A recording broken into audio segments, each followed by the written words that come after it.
wireless is right there on the table for the panels.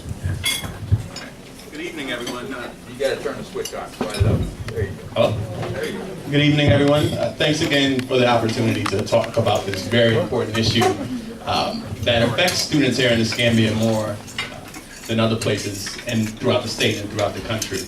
I want to briefly talk about the fact sheet that I distributed that reviews the data that the Department of Juvenile Justice just released last month. So this data looks at the 2014-2015 school year, last school year, and it puts Escambia in perspective to the rest of the state. So what we first found is that nearly 90% of school districts, 9 out of 10 school districts, use school arrest less than Escambia. They send less children away from school in handcuffs than the Escambia County School District. And Florida as a state has the highest number of school arrests. So from that we can deduct that here in Escambia County, more students are arrested in school than in most places in the country. Something else we found is that here in Escambia, school arrests increased by 11% last year, despite the overall trend of decreases across the state. Actually, statewide, there was a 6% decrease. So that shows a large percentage gap in where the trend is going. And then also, one of the most troubling things, Department of Juvenile Justice looked at thousands of schools across the state and found that in the top 25, 3 schools here in Escambia were actually on that list. And I'll talk more about those specific schools later.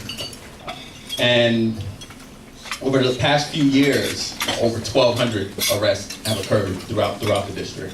So another thing you can do, and the source of all this data is on the back of the sheet that I provided. So you can, if you just Google Florida Department of Juvenile Justice, you can find the data there. But what we found is that about 70% of these arrests, despite the increase in civil citation, and I had the pleasure of meeting with the Sheriff's Office before this, and we saw that, especially over the past few months, there has been an increase. But we're seeing that a large amount of students are being arrested for misdemeanors. Actually, one of the highest misdemeanor arrest rates in the state. Almost 70% of school arrests are for misdemeanors. And on the back of the handout, I provided the 4 top misdemeanors. If you look at the top 4, number 1 is an offense called disorderly conduct. So actually, Escambia County arrests more students for this offense than 20 Florida school districts combined. The map on the front highlights that. So if you look at the area shaded red, those are the counties that you have to combine to equal the amount of arrests here happening in Escambia for disorderly conduct. So, and what we see is a really different trend in the community versus in the school. That lets us know there's something in the school environment, because it's the same sheriffs who receive the same training. In the school, well, in the community, less than 2%, about 1 out of every 50 arrests are for disorderly conduct. In the community, in the school, about 24%, 1 out of every 4 arrests are for disorderly conduct, right? So there's something going on there that contributes to that. And then the third point is that black students are disproportionately arrested significantly in comparison to their white peers. And the two pie charts there indicate that. The smaller chart shows that black students are about 35% of the district, but 77% of arrests, school arrests. And when it comes to disorderly conduct, and disorderly conduct is something that it depends, it could be in a fray, which Commander Tharp could talk about, where if there's an altercation between 2 students, both the victim, they both could be charged with disorderly conduct. But disorderly conduct is also like the charge that the young woman in South Carolina who was yanked out of the chair would be charged with, right? She's being disorderly, she's not complying with it. And those are the sort of situations that trauma-informed care can address. Getting to the 3 schools, and I tried to provide this spreadsheet, but maybe we'll distribute it later, that shows the number of arrests at each school throughout the district, and we see large disparities. Some schools arrests 43 students a year, and that's more than entire counties like Okaloosa. That's Warrington Middle School, number 6 in the state. So that one school is arresting more than entire districts with tens of thousands of students, primarily for disorderly conduct.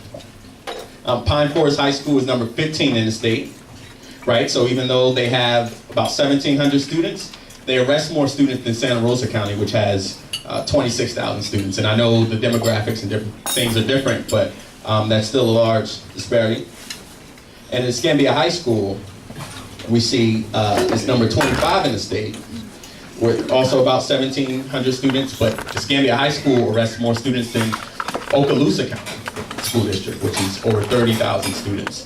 So, you know, we have to look at these numbers and ask ourselves, is there something in the water here in Pensacola that contributes to our students, you know, being more disorderly, being, you know, more unruly? Or is there something in the school environment here that, you know, do we criminalize behavior in school settings too much, and what's going on there?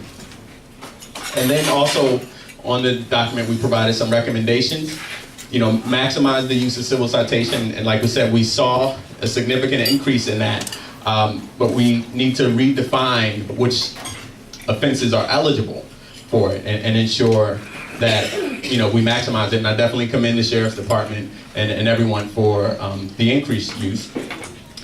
Second, just stop the practice of arresting students for disorderly conduct. I believe in Okaloosa County there were 4 students arrested for disorderly conduct in the entire school year. And we have almost 70 here in Escambia. And many Florida districts have no disorderly conduct arrests. So that's something that can be done and realistic. Distinguishing between school discipline issues and behaviors and criminal or delinquent behaviors would also be helpful. And this is what the matrix and the progressive discipline policies attempt at. But if we're still seeing the numbers, then we still see an issue, right? So 14 out of every 1,000 students last school year were arrested in Escambia County. 14 out of every 1,000, and Okaloosa is less than 2. In other districts, like Miami-Dade, it was less than 4. Right, so that means in a high school with almost 2,000 students in the school year, you would see almost 30 students arrested. So we need to examine that and implement programs with proven results, you know, trauma-informed care programming and training, restorative justice, and the sort of things that we're seeing in neighboring districts that are proven to address the issue. Because, you know, we can't give up on our youth at an early age. You heard some of my story earlier. When I entered the juvenile justice system, just that juvenile record almost prevented me from becoming a lawyer. 2 years ago, I had to go in front of the Florida bar, pay like a fee to see a panel of 3 judges and explain why, when I was 15 years old, I did things that I did, you know, and they actually had to deliberate and decide whether or not I was fit to be an attorney, because it's something I did over 15 years ago. And at the end they asked me, you know, what makes you fit now to be an attorney considering you've done that? And I said, you know, my educational achievements, the fact that I started a nonprofit to combat this and just other things, but the fact that I had a juvenile record, they still had to decide whether or not the $180,000 I paid the University of Miami for law school for thousands of hours qualified me to be a lawyer. So we have to limit the arresting of students in school environments, and whatever it is in the school environment, whether it's the school administrators wanting to charge more students, right? Because we see different numbers than in the community rest. So that shows that it's not the training or necessarily the deputies or the police officers, right? But we need to look more into that and implement some of the solutions. Thank you all.